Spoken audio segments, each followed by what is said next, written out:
Bueno, pues muy importante el esfuerzo. 31 hospitales nuevos a diciembre 31 de 2025, entre el 1 de octubre y el 31 de diciembre, y 12 centros de salud o unidades de medicina familiar del IMSS, 20 hospitales que inician este año entre el IMSS, el ISSSTE y el IMSS Bienestar, es decir, estamos hablando de 51 hospitales que se van a inaugurar pues entre este año y el próximo año, algunos a principios del 2027, y estamos hablando de, a ver si no hice mal la cuenta, de 260 quirófanos.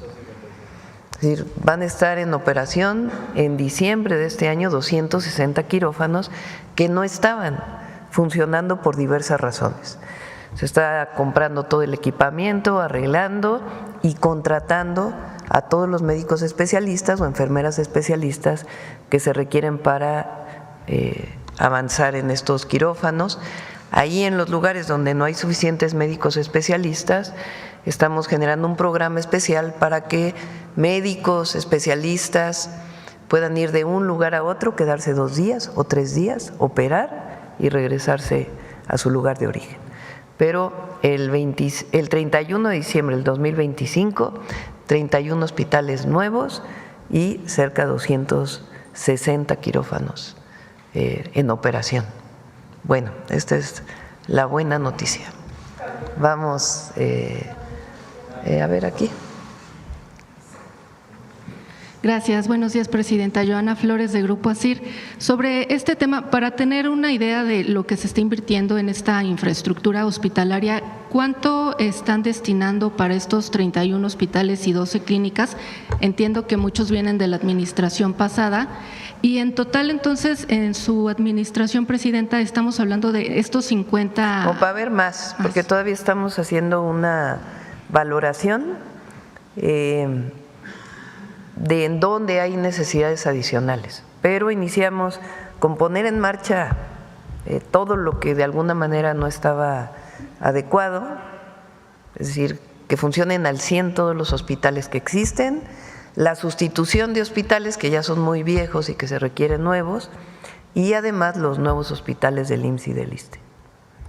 ¿Y la inversión que han destinado, no sé, tanto en la administración pasada como esta? De los 50 hospitales debemos estar hablando, de los 31 hospitales debemos estar hablando casi de 50,000 millones de pesos, por lo menos, cerca de 50,000 millones de pesos. Y en el caso de la inversión para los otros 20 hospitales, estamos hablando pues cerca de 40,000 millones de pesos adicionales. Y en el caso de los quirófanos, pues son alrededor de 2,500 millones de pesos. Gracias, Presidenta. Y en otro tema, no sé si me permite hacerle una pregunta al secretario de Salud. Sí. Porque, bueno, en los últimos días en Grupo ASIR recibimos algunas denuncias de pacientes. Nos decían que no encuentran la vacuna BCG para los recién nacidos, bueno, ni en centros de salud, ni en hospitales, en fin.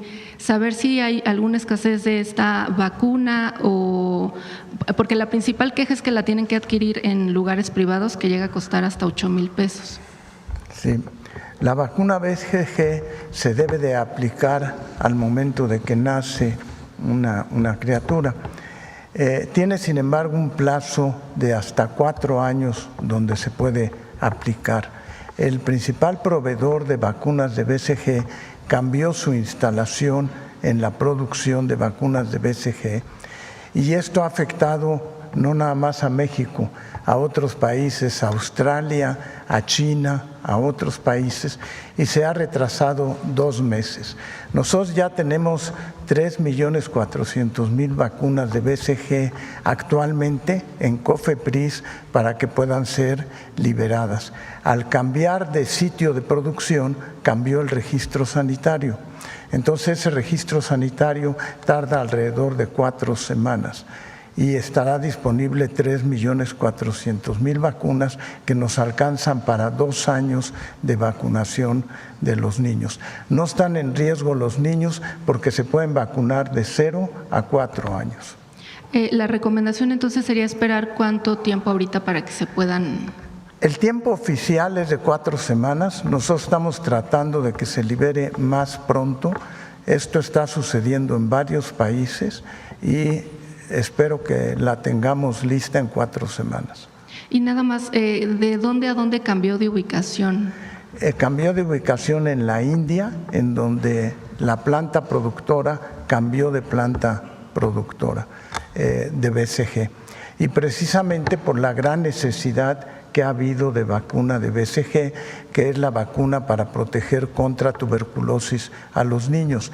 El contacto se hace en etapas posteriores, por eso se puede vacunar de 0 a 4 años.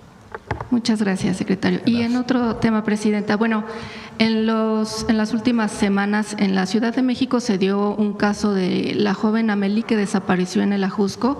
Es un tema que está llevando el gobierno de la Ciudad de México, Fiscalía.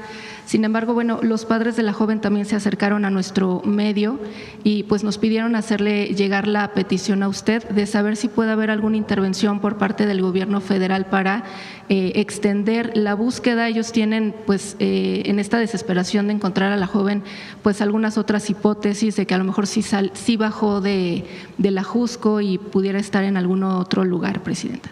Sí, está apoyando el Gabinete de Seguridad. Voy a pedir que puedan informar y desde hace una semana más o menos, no quizá más, se solicitó un apoyo adicional por parte de las familias. Llegó la Guardia Nacional con más elementos para poder apoyar y vamos a estar ahí con la comisión de búsqueda. Se lo comento a la secretaria de Gobernación para que esté cerca de la familia junto con el gobierno de la ciudad y que se atienda todo lo necesario. Gracias. Y finalmente, preguntarle, presidenta, la OCDE colocó a México como el segundo país menos productivo de los 38 países que integran este organismo. Saber si ustedes coinciden con esta valoración y en caso de que sí, ¿a qué se debe? Sí, depende cómo se mida la productividad, pero yo les puedo dar el ejemplo de, creo que lo comenté aquí, sí, hace poco. Recientemente que he estado en contacto con las automotrices por el tema de los aranceles y para poder apoyar de una u otra manera para que se mantengan los empleos en México frente a la situación de los aranceles. Hasta ahora no hay alguna decisión de cerrar alguna fábrica, en fin, en términos de los empleos se mantienen los empleos. Pero hablando con los CEOs, con los gerentes generales globales de estas empresas, me decía, por ejemplo, uno de ellos que las plantas más productivas de todo el mundo las tienen en México, que no hay como los trabajadores mexicanos. Entonces, habría que ver en particular cuál es la manera en que se está midiendo, pero los trabajadores mexicanos y trabajadoras pues son de primera. Muchas gracias, presidenta. Sí. Sobre salud, sobre salud. A ver, salud, ¿quién? A ver, aquí. Ahorita vamos a ver. Gracias, presidenta. Primero una de salud. Sería para el secretario de Salud. Si nos puede informar cómo va el tema de la epidemia de sarampión. Traemos publicado hoy en Excelsior que se ha incrementado el número de casos y incluso, no sé si nos puede comentar, ¿ha incrementado también el número de muertes asociadas con esta enfermedad? El programa de sarampión se está conteniendo bastante bien. Tenemos todavía alrededor de 3.500 casos de sarampión detectados en todo este periodo de tiempo. Han fallecido 12 personas por sarampión. Hemos incrementado la vacunación en forma muy importante y el brote está contenido alrededor del estado de Chihuahua. En los otros estados ya prácticamente se ha ido conteniendo en forma importante. Alrededor de Chihuahua es donde realmente tenemos el brote. Hemos dispuesto de un número importante de vacunadores, junto con la secretaria, con la gobernadora del estado de Chihuahua, y se está vacunando en forma intensiva a la población. Afortunadamente el cerco ha funcionado y está fundamentalmente limitado al estado. La frecuencia y la tasa de incidencia de casos ha disminuido también en forma importante. Nuestra meta es tratar que para el mes de noviembre no tengamos casos de sarampión y pudiéramos nuevamente estar libres de sarampión. El programa de vigilancia epidemiológica se ha reforzado mucho en el país con todos los laboratorios estatales, y los casos confirmados son casos con PCR, con técnicas avanzadas. Tenemos suficiente vacuna en la actualidad, hay alrededor de 6 millones de vacuna y estará por llegar más vacuna, y esperamos tener vacunados a más del 95% de la población. Gracias. Aprovechando que está ahí, secretario, hace 15 días que se dio el reporte de la adquisición de medicamentos, se nos habló acerca de estaban por encima del 90% de las licitaciones, adquisiciones, etcétera. ¿Cómo va la llegada de los medicamentos, la distribución? ¿En qué nivel estaríamos en las instituciones de salud del gobierno federal? La distribución ha ido aumentando. Creo que el IMSS tiene una distribución alrededor del 96 o 97%, el ISSSTE tiene 93%, y en el IMSS Bienestar también hemos ido aumentando en forma significativa la distribución. Los medicamentos están comprados y esperemos que la distribución ocurra ya en este mismo mes. Sé que faltan pocos días y en las primeras semanas del mes que viene, pero la compra ya está y la distribución ha ido aumentando en forma progresiva. ¿Los que se compraban apenas van a llegar? El margen entre lo que se compra y lo que llega tiene que ser alrededor de 15 días para darle tiempo a los distribuidores a que la puedan proveer. Hay un pequeño número de medicamentos de difícil acceso, pero también estamos trabajando sobre ellos. Muchas gracias. Presidenta, si me permite. Ayer el Instituto Nacional Electoral, en una votación que fue dividida, determinó que sí se había incurrido en un caso de irregularidad con el uso de los acordeones famosos durante la elección judicial, e incluso ya se establecieron las multas en contra de quienes aparecieron en esos acordeones. Aquí se comentó varias veces y usted platicaba que había que esperar la decisión del INE para poder emitir un comentario acerca de ello. Ahora, ya está la decisión del INE, ¿qué podría decirnos acerca de este caso? Pues vamos a ver qué dice el tribunal. Es contradictoria. Las resoluciones del INE son contradictorias. En una ocasión resuelven algo y en otra ocasión resuelven otra cosa. Entonces, pues vamos a esperar a ver qué dice el tribunal.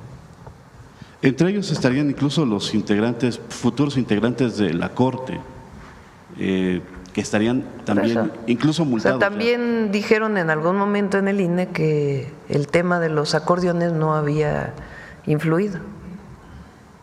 Y después ahora resuelven otra cosa y votan distinto unos consejeros y otros. Pues vamos a ver qué dice el tribunal. Como yo lo dije, no se hubiera explicado la diferencia en la votación si se hubiera orientado a una u otra persona. O sea, ¿cómo es posible que el presidente de la Corte, Hugo Aguilar, tenga más votos que el PRI, por cierto? Y sea el de mayor número de votos y el que le sigue tenga la mitad de los votos. Si hubiera habido un acordeón, pues todos hubieran tenido el mismo número de votos. Que las personas llevaban una lista de por quién votar, porque eran muchísimas boletas, pues hasta aquí lo preguntamos. ¿Quién llevó su lista para poder recordar por qué personas votar? Porque eran varias boletas federales, varias boletas estatales, y si uno había estudiado pues por quién iba a votar, pues difícilmente se lo aprendió de memoria, llevaba unas notas para poder votar y eso nunca estuvo prohibido. Entonces, ¿cómo se explica que uno tenga una votación, que otro tenga otra votación, si hubiera habido una sola orientación? Entonces, por eso son muchos, mucha gente que llevó sus listas para poder decidir por quién votar. Pero por eso digo, un día deciden una cosa en el INE y otro día deciden otra. Pues vamos a ver qué dice el Tribunal Electoral. Gracias, Presidenta. En otro caso que ha seguido siendo polémico. De todas maneras, mira, porque quieren desvirtuar la elección al Poder Judicial, principalmente los adversarios. Mejor que hayan decidido 13 millones de personas a la Presidenta de la República. Eso no hay manera, aunque a algunos no les guste, eso no hay manera de rebatirlo, de debatirlo.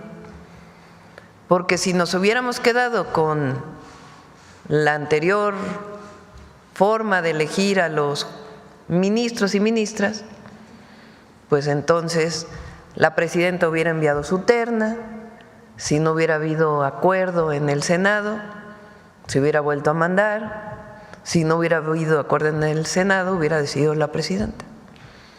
Entonces ahora no decidió la presidenta, decidieron 13 millones de personas libremente por quien querían que fueran los ministros, los magistrados, los jueces. ¿Es perfectible? Todo es perfectible en esta vida, pero es mucho mejor lo que ocurrió ahora. No hubiéramos tenido un ministro de la Corte de origen indígena que ha reivindicado históricamente a los pueblos originarios si no hubiera sido bajo esta forma. Entonces, es mucho mejor lo que ocurrió. Y ya pues que decida el tribunal sobre el tema de las listas que pudieron haber llevado personas para poder recordar por quién iban a votar. Gracias. En otro tema, Presidenta, usted nos ha pedido que esperemos hasta el próximo martes para que el Gabinete de Seguridad nos hable acerca del caso de la maestra Irma que se difundió desde la semana pasada. La gobernadora de Veracruz sí ha hablado del tema. Ha dicho que murió de un infarto y que califica de miserables a todos los que siguen hablando del tema. No sé si nos puede dar un comentario acerca de cómo se está, al parecer, revictimizando a la maestra Irma con este tipo de comentarios de la gobernadora. Todo homicidio, y particularmente el de la maestra, es lamentable y nosotros no queremos que eso pase en nuestro país. Eso es lo primero. Y estamos trabajando todos los días para que no ocurran estos homicidios, sea que haya fallecido por un infarto derivado de la situación que estaba viviendo o sea derivado de una agresión directa. Entonces, todo es lamentable y no queremos que eso ocurra en nuestro país y para eso trabajamos todos los días.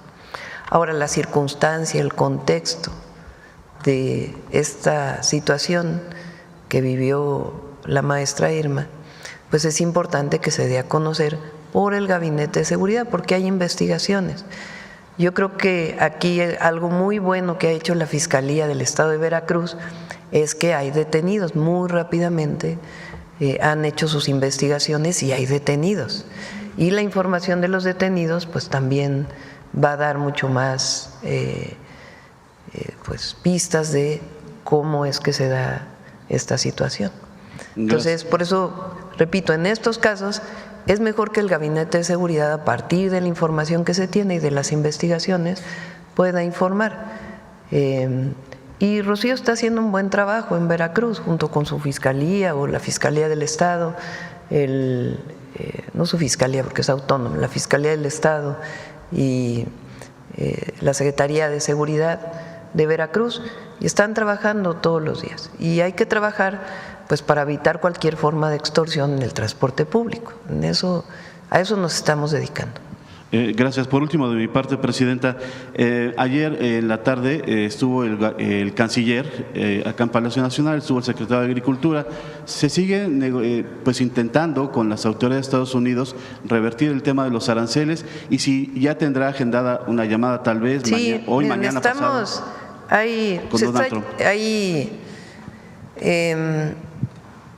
Fue un equipo la semana pasada, estuvo allá. El secretario Ebrard está en contacto permanente con tanto el secretario de Comercio como el secretario de Tratados Comerciales, USTR se llama en inglés. El secretario de Relaciones Exteriores ha hablado ya 3 veces con el secretario Rubio, y estamos trabajando en pues distintos temas. Yo espero, por supuesto, y tenemos además pues esa información. Al final la decisión la toma el presidente Trump, obviamente, pero esperamos que pueda haber un buen acuerdo por la relación que estamos teniendo. No queremos adelantar nada, pues porque todavía no hay nada concreto. Entonces estamos esperando de aquí al viernes, pues para poder informar. Pero de que estamos trabajando en eso todos los días, sí. Tenemos nuestro gabinete económico en el que participan el secretario de Economía, el secretario de Relaciones Exteriores, el secretario de Agricultura, la secretaria de Energía, SOE, el secretario del Trabajo, y hablamos sobre los temas relacionados con el impacto de los aranceles en México y las alternativas que estamos dando con el Plan México y algunas otras opciones. Y además, o algunas otras acciones específicas relacionadas con el Plan México. Y además damos seguimiento a las inversiones y a los temas de digitalización, de procesos, en fin, de eso lo tenemos todos los lunes. Los lunes tenemos en la mañana gabinete de Hacienda, luego gabinete de Economía, en la tarde gabinete de Salud. Entonces así trabajamos nosotros. Y esperamos pues llegar a un buen acuerdo de aquí a pues esta semana, es importante. Si es necesario, pues vamos a hablar con el presidente Trump. Si es necesario, vamos a hablar con él. Se pregunta, porque el otro día oí un medio, ¿y por qué no ha hablado? Bueno, pues porque estamos dialogando. A ver, aquí Nancy, y luego aquí Capital 21 y luego atrás. Gracias, Presidenta. Buenos días a todas y a todos. Nancy Flores, de la revista Contralínea. Presidenta, se va a llevar a cabo aquí en la Ciudad de México el Congreso Panamericano, es su segunda edición. Este congreso es muy importante, se lleva del 31 de julio al 3 de agosto. Muy importante porque vienen muchos pensadores de izquierda, más de 60 líderes parlamentarios van a estar reunidos, y también intelectuales muy relevantes para las coyunturas que estamos viviendo, entre ellos la periodista y escritora Naomi Klein. En este encuentro se espera que se aborden temas humanitarios muy relevantes: el genocidio en Gaza, las deportaciones masivas de migrantes, también la emergencia del cambio climático, entre otros. Se espera que se aborde la acumulación de la riqueza en muy pocas manos y todo el sistema especulativo que ha generado el neoliberalismo a nivel global, así como la defensa y la lucha de los pueblos por sus democracias y sus soberanías frente al avance de la ultraderecha global. En ese sentido, Presidenta, preguntarle primero si los va a recibir, si va a recibir a estos intelectuales, pensadores parlamentarios, y también su opinión pues de que se esté convocando a no solo un diálogo internacional, ellos vienen de 12 países, sino más bien a ya buscar algunas alternativas para de alguna manera atender estos temas humanitarios. También vienen a de alguna manera llevarse la experiencia de la Cuarta Transformación, tanto en su primer piso con el presidente López Obrador como ahora en el segundo piso con usted. Sí, van a estar compañeros del Gobierno de México participando.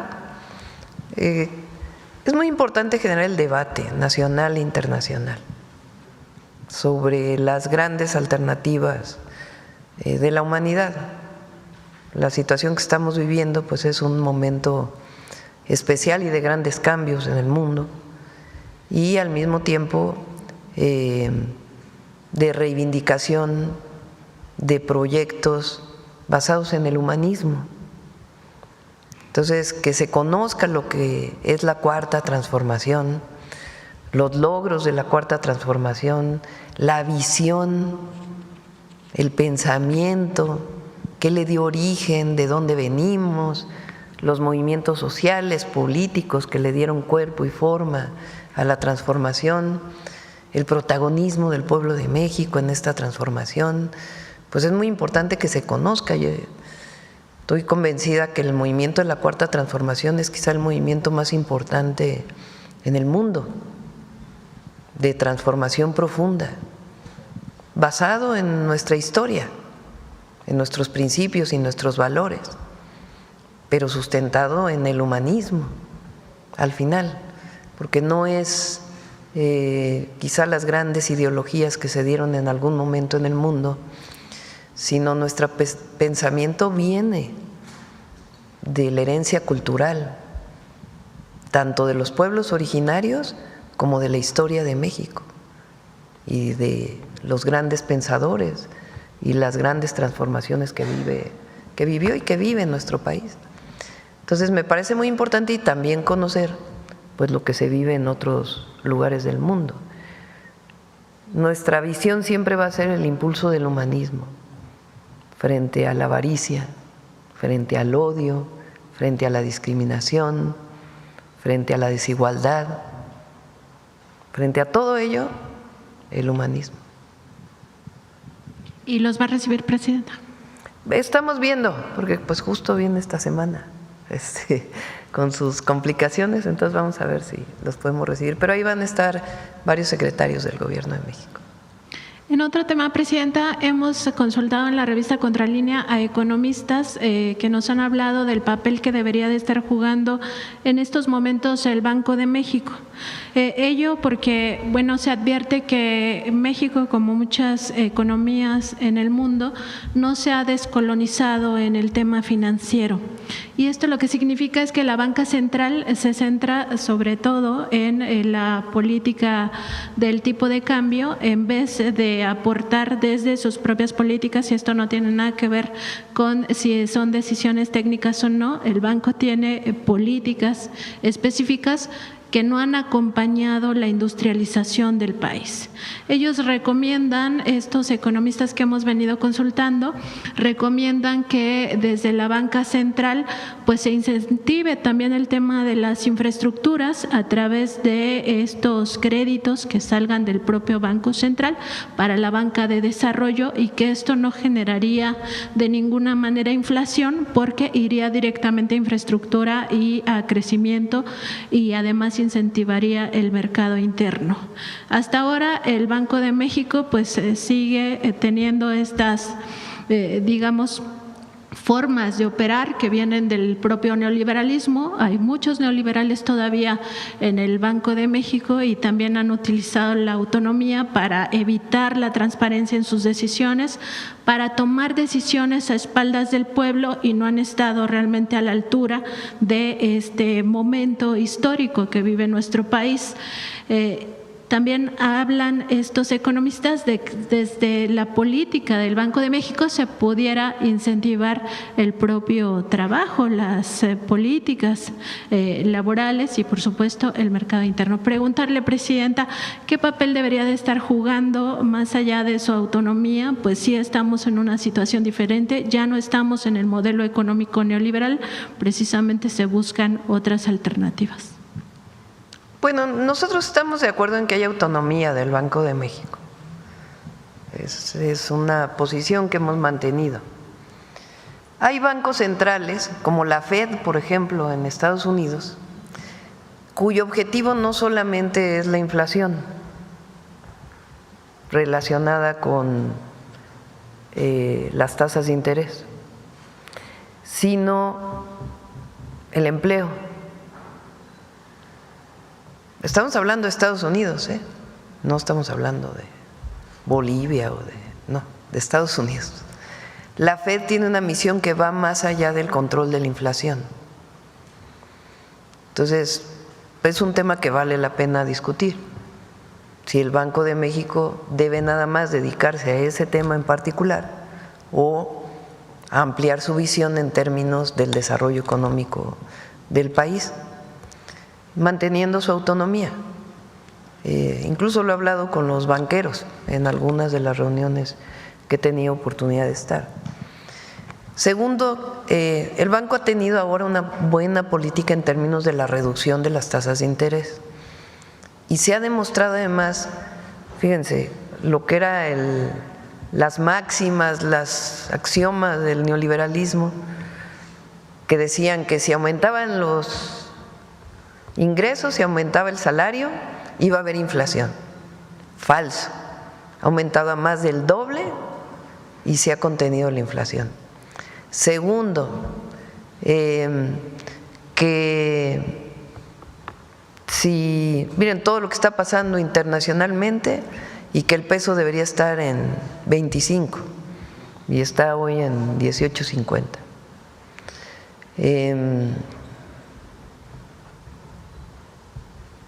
Que las tasas de interés, si bajan las tasas de interés, inflación de inmediato. Pues no. ¿Qué importancia tiene que bajen las tasas de interés?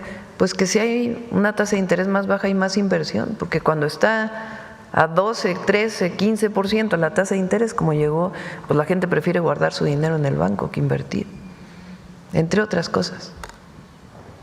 En cambio, cuando van bajando las tasas, y además para quien pide un préstamo, pues hay una tasa más baja. Entonces, se han roto muchos paradigmas que se manejaban, que se decían durante el neoliberalismo.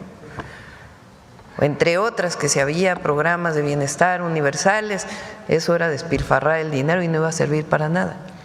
Pues no solamente eso ha disminuido la pobreza y la desigualdad, sino que es un motor importantísimo del mercado interno.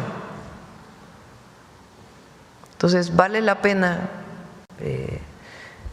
discutirlo. Hay muchísima gente que trabaja en el Banco de México y que hacen análisis y análisis y análisis y análisis.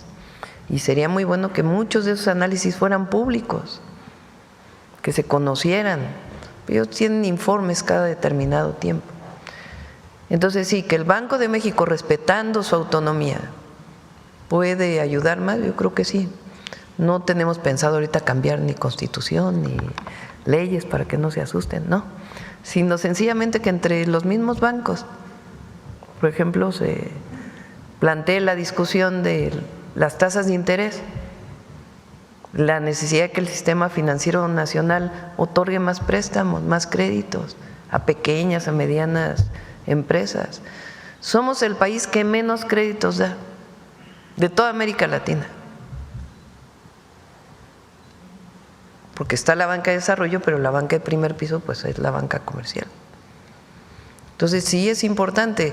En la última reunión de la Asociación de Bancos se firmó un acuerdo para disminuir las tasas para pequeña y mediana y todavía pues no avanza eso.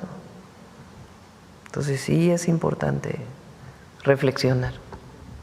Sí, también porque las altas tasas, pues como siempre, benefician al sistema especulativo y no contribuyen a la industrialización de los países, y también porque desde su política el propio banco podría de alguna manera pues aplicar que México no tenga que salir a pedir créditos a las instituciones internacionales, sino que desde el propio México se financien los grandes proyectos. En otro tema, Presidenta, ayer Petróleos Mexicanos presentó su informe del segundo trimestre 2025 y reportó pues una utilidad neta de 60,000 millones de pesos. Preguntarle cómo va el tema de la reestructuración y también si ya tienen fecha para que se presente el mismo. Yo espero que el jueves podamos presentarlo aquí y después se presentaría de manera más amplia en una reunión para todos los interesados. Hemos estado trabajando mucho en Pemex en varios sentidos. Uno, en el fortalecimiento como institución pública, como una empresa del pueblo de México.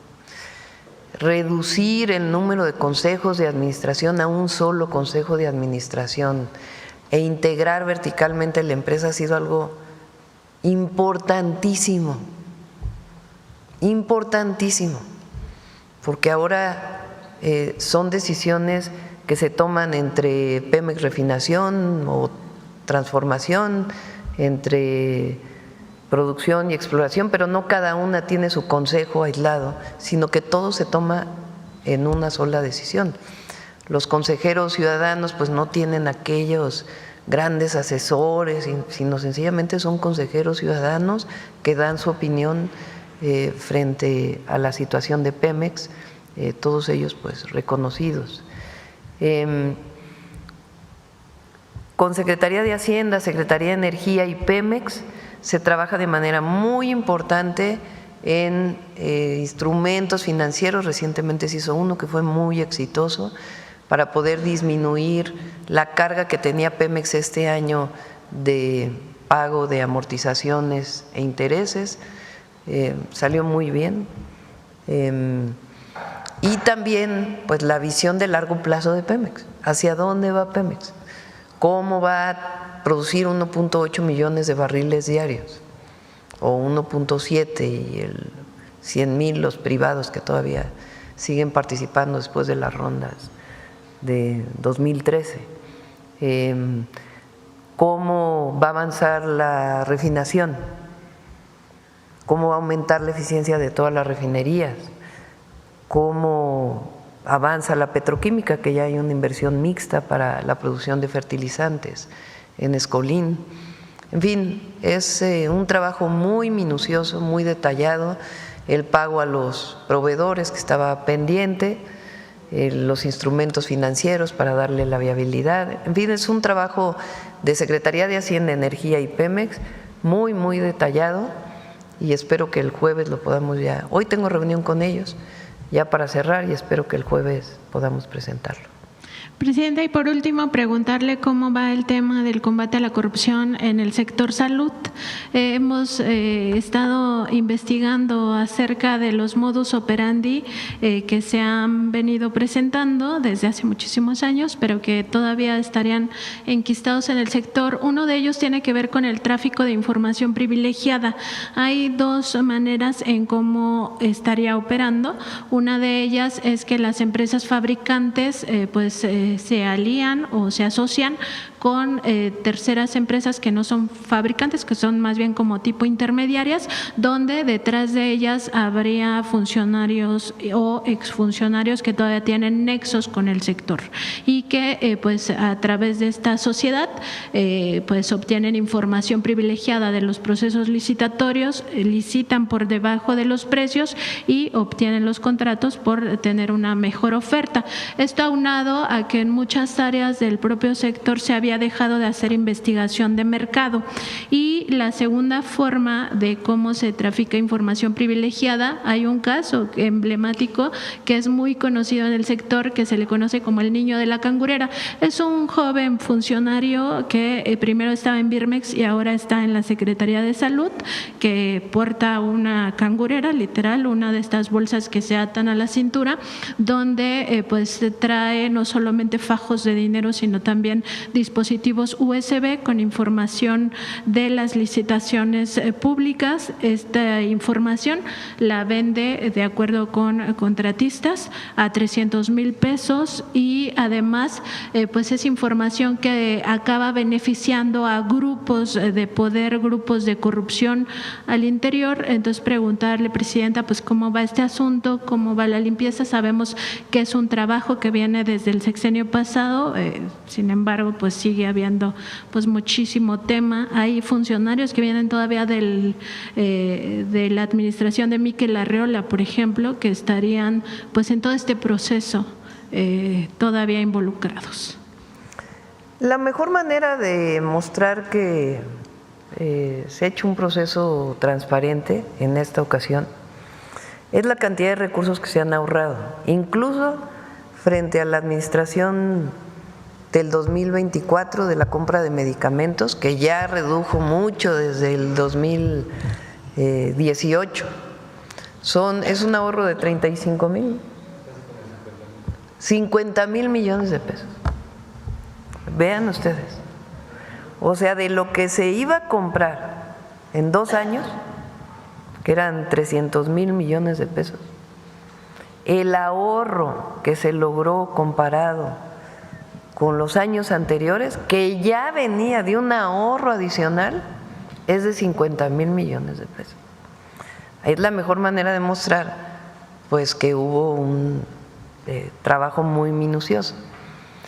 La situación que vivimos por ahí de enero, febrero, afortunadamente la vimos.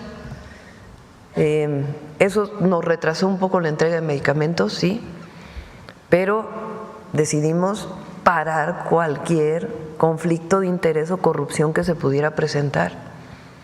Y también se amafian las farmacéuticas, hay que decirlo.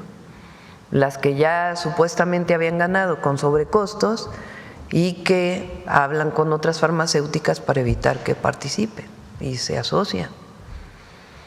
Entonces, en este caso, y el trabajo que hizo Eduardo y por supuesto Raquel Buenrostro, nos ayudaron a darnos cuenta y paramos cualquier daño patrimonial que pudiera haber habido, porque se paró antes de que se adquirieran los medicamentos.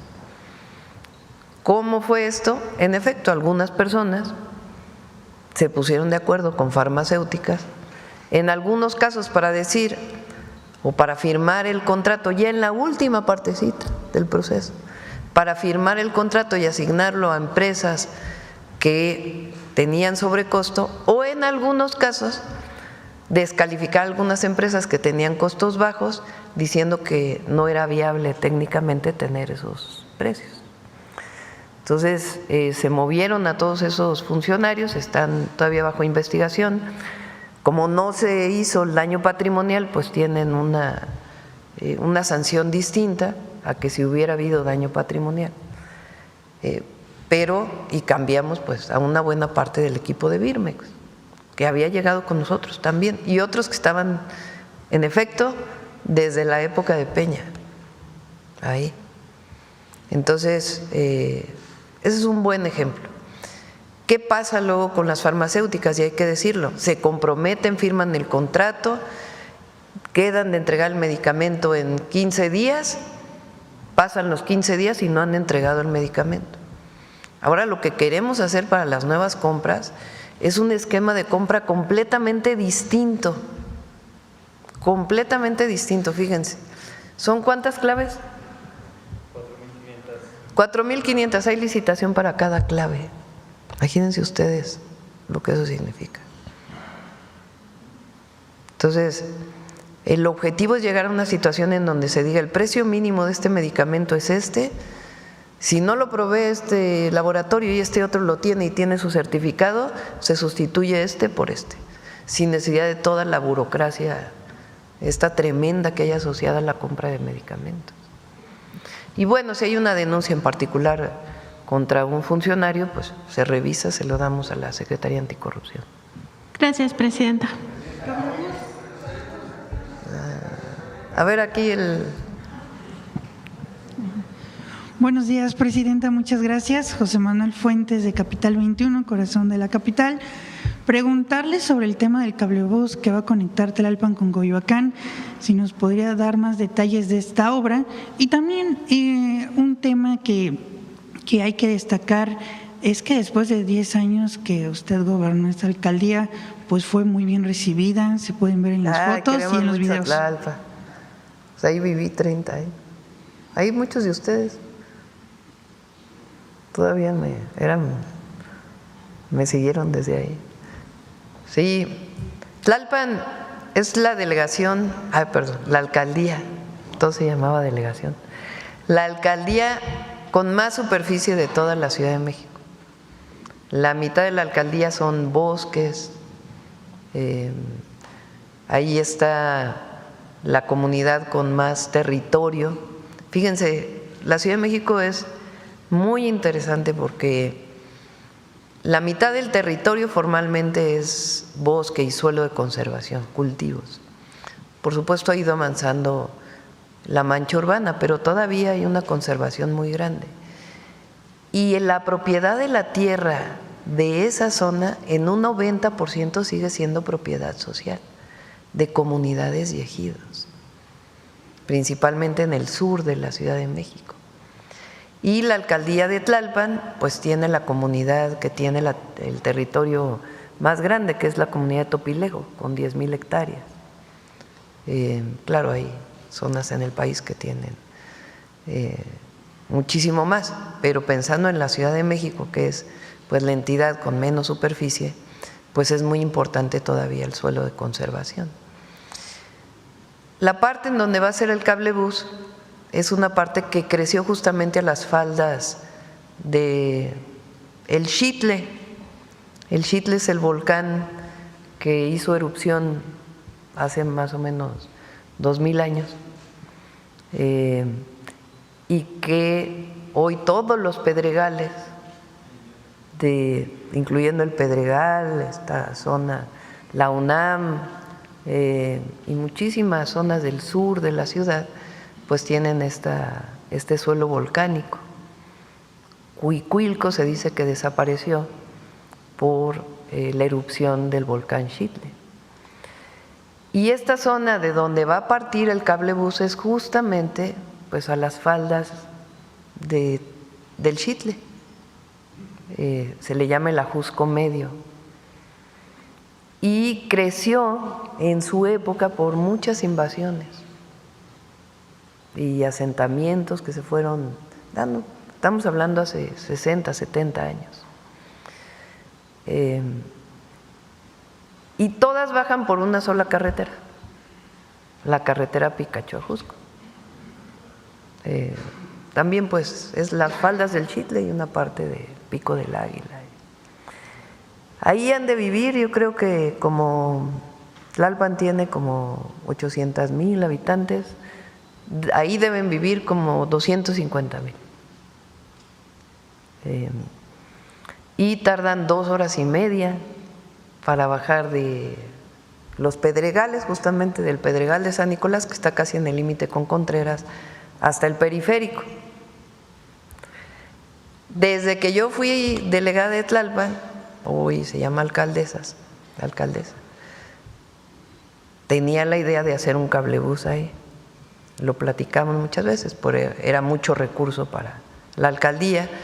Después, como jefa de gobierno, hicimos primero el de Cuautepec, en Gustavo Madero, el de Iztapalapa, el de Constituyentes, y ya no nos dio el recurso, que más se atravesó la pandemia, para hacer el de Tlalpan.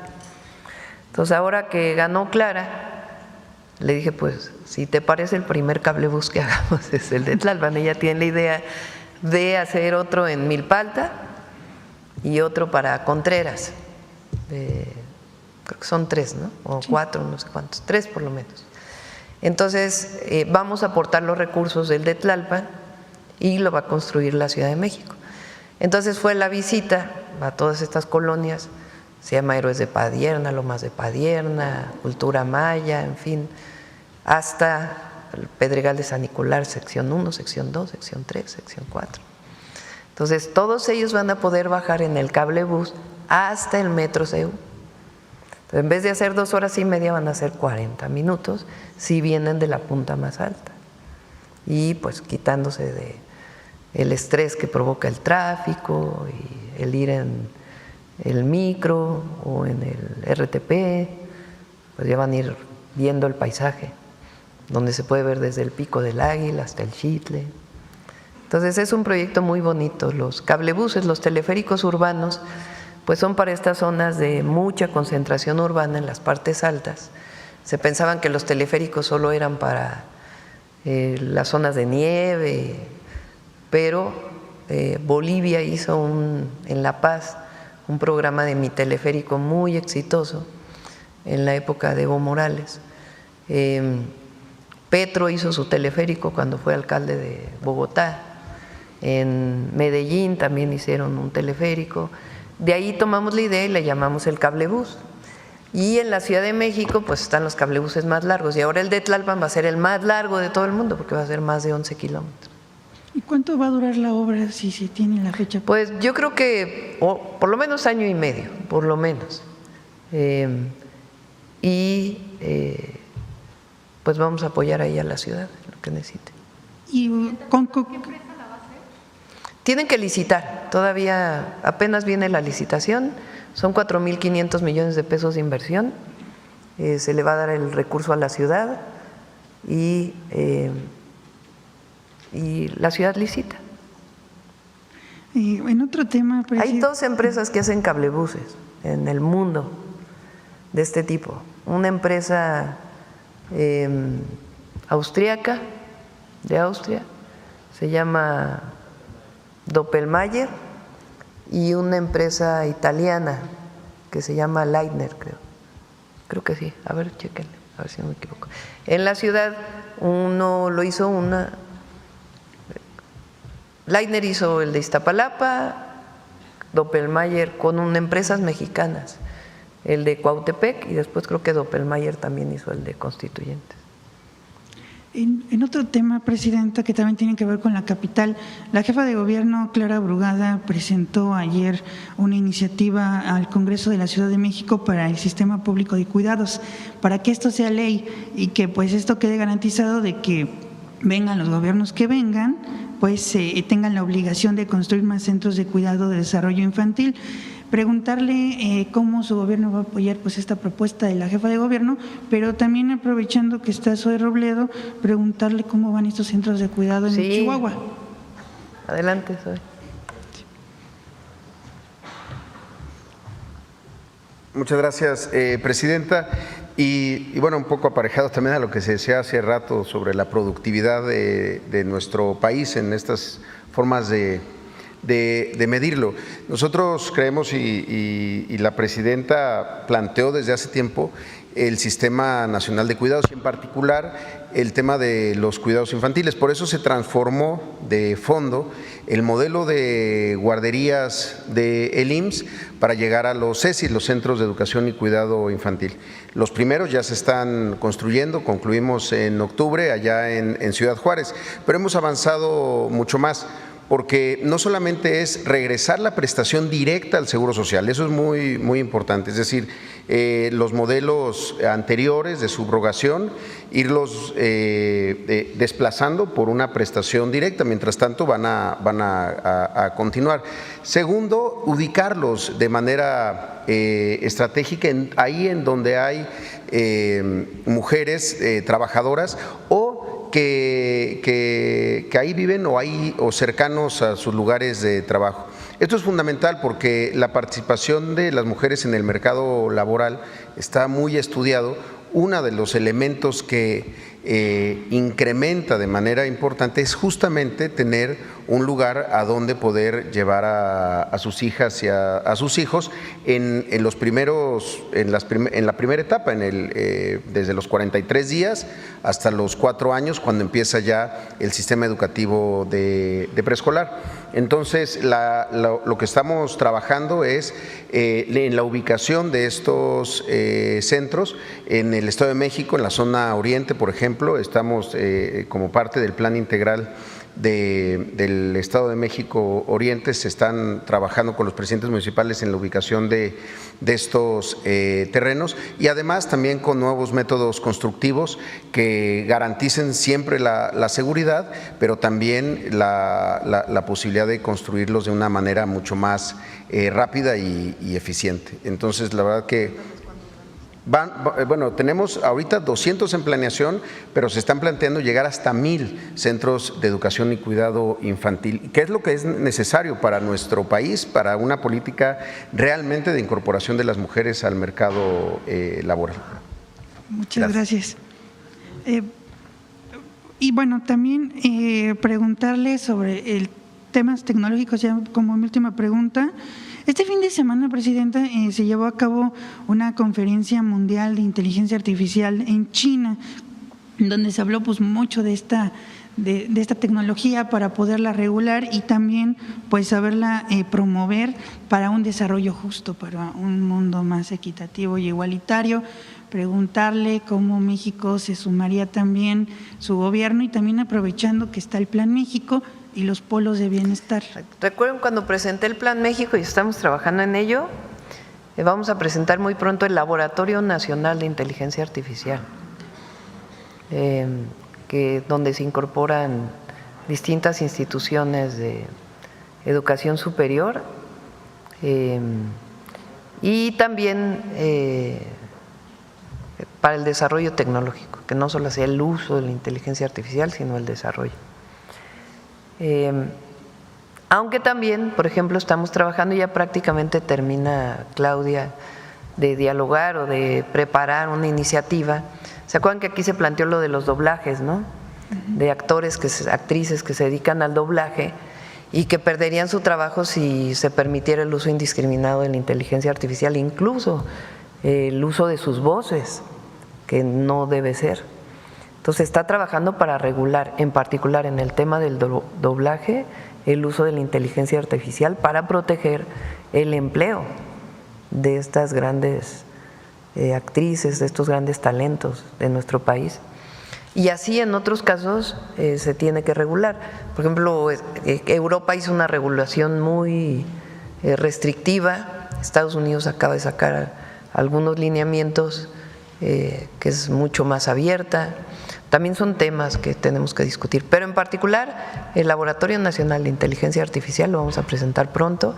Ya también viene pronto el avance de Olinia, el avance del taller de diseño de semiconductores, que va muy bien, los satélites, que también van muy bien, la colocación de boyas para un sistema de medición y alertamiento de ciclones en el Pacífico, entre otros proyectos de investigación científica y desarrollo tecnológico. Y en el área de humanidades se está trabajando también en temas de lenguas indígenas y muchos otros temas. Muchas gracias, presidenta. Gracias.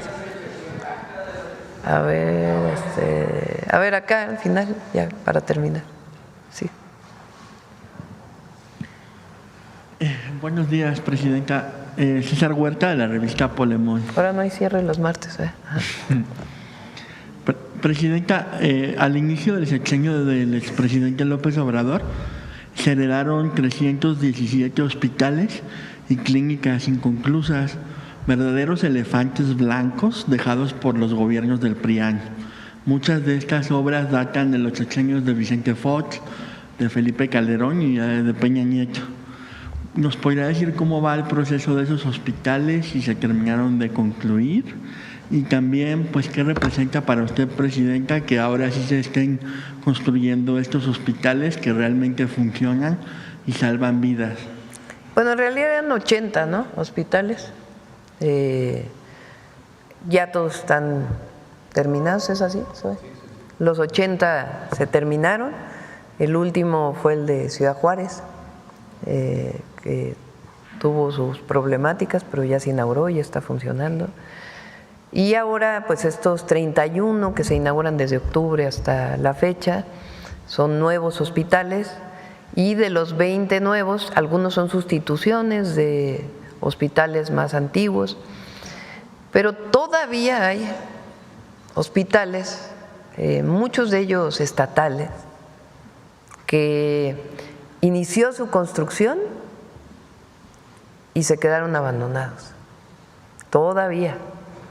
Ahí estamos trabajando para ver cuáles se pueden rescatar para terminarlos o cuáles de plano hay que hacerlos en otro sitio. Y la verdad va muy avanzado el programa de salud, es un gran equipo el que tenemos, muy trabajador, muy dedicado, con mucha convicción.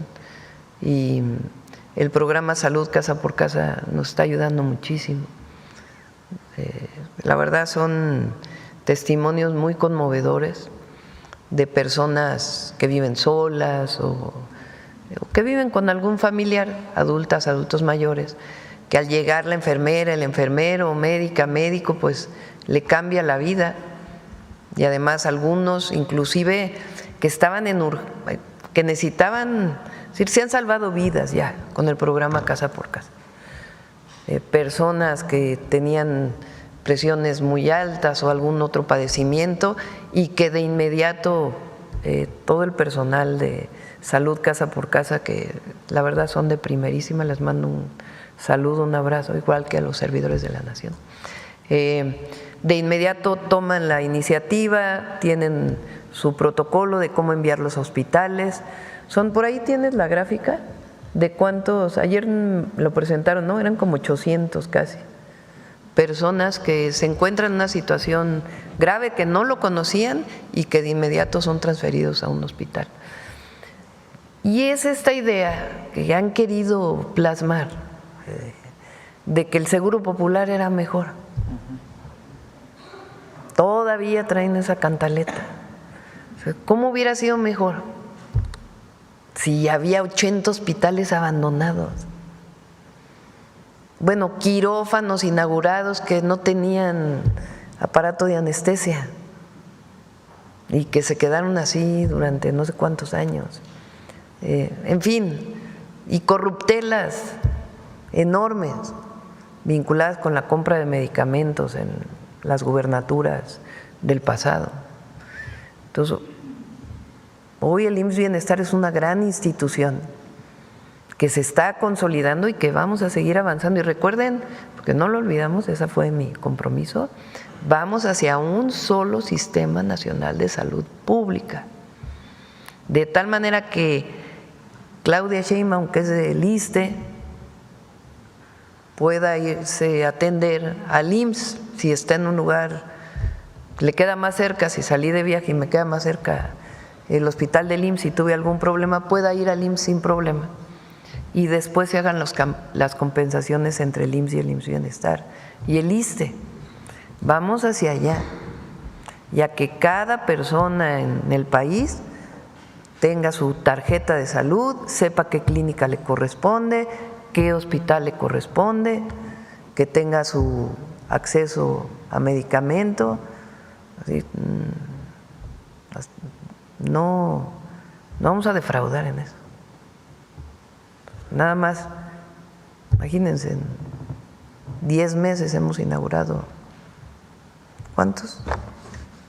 De que venían de antes. Luego dicen, ¿por qué hay continuidad? Pues imagínense si no le hubiéramos dado continuidad a la construcción de hospitales, porque así pasaba, aunque fuera priista, que seguía de otro priista en todas las épocas de, ¿cómo le llamaba Vargas Llosa? De la dictadura perfecta. Llegaba un nuevo presidente y quería diferenciarse del anterior. Esa era la máxima. No te parezcas al anterior, mete a la cárcel a no sé quién para que te distingas de tu antecesor. En fin. Y aquí no, aquí damos continuidad y estamos avanzando con la transformación. Son 31 hospitales.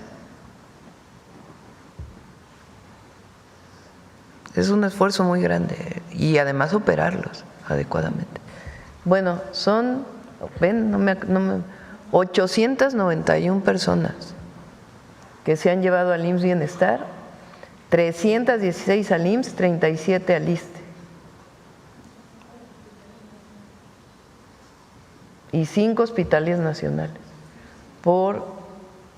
porque llegan las enfermeras, revisan y ven que hay una urgencia. Es decir, se han salvado vidas ya con el programa Salud Casa por Casa.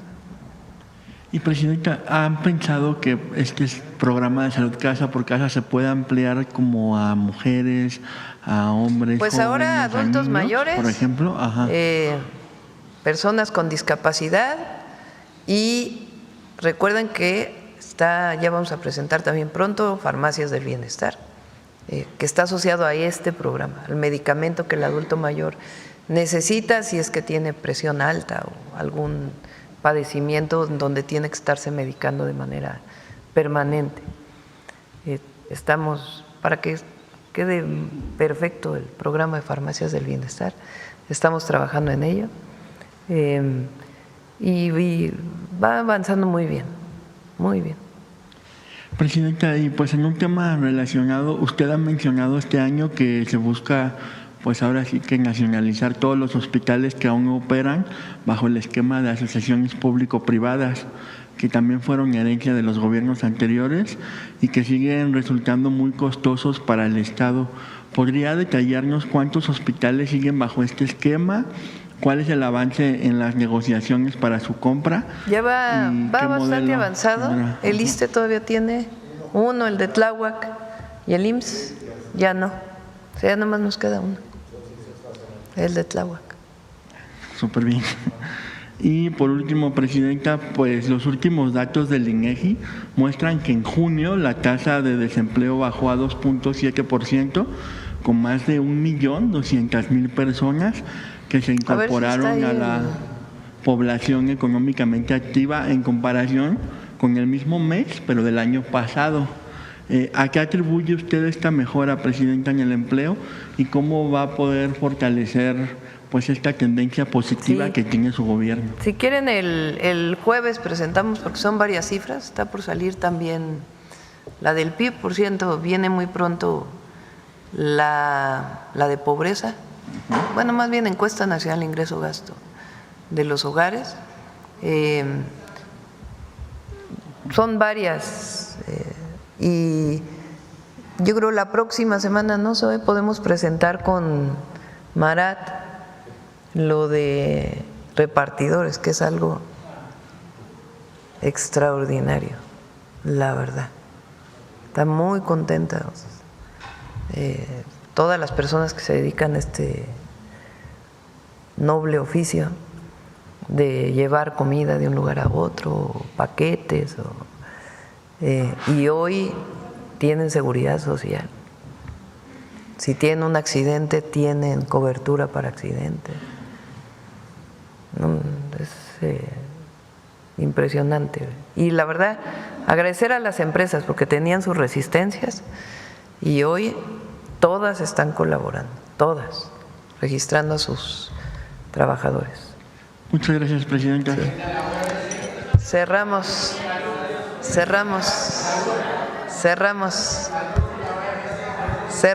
el día de hoy. Bueno, muchas gracias a todos. Nos vemos mañana. Buen día. Perdónenme las clavadistas, que acabamos de ganar más medallas. Acabamos, ¿verdad? Pues es que todos somos mexicanos y mexicanas y nos sentimos muy orgullosos de las clavadistas mexicanas. Mía y Lía Cueva, de 14 años de edad, obtuvieron esta madrugada el bronce en clavados sincronizados, trampolín de 3 metros femenil, en el Mundial de Deportes Acuáticos de Singapur 2025. Con ello, el equipo mexicano ha ganado 6 medallas, 4 platas y 2 bronces.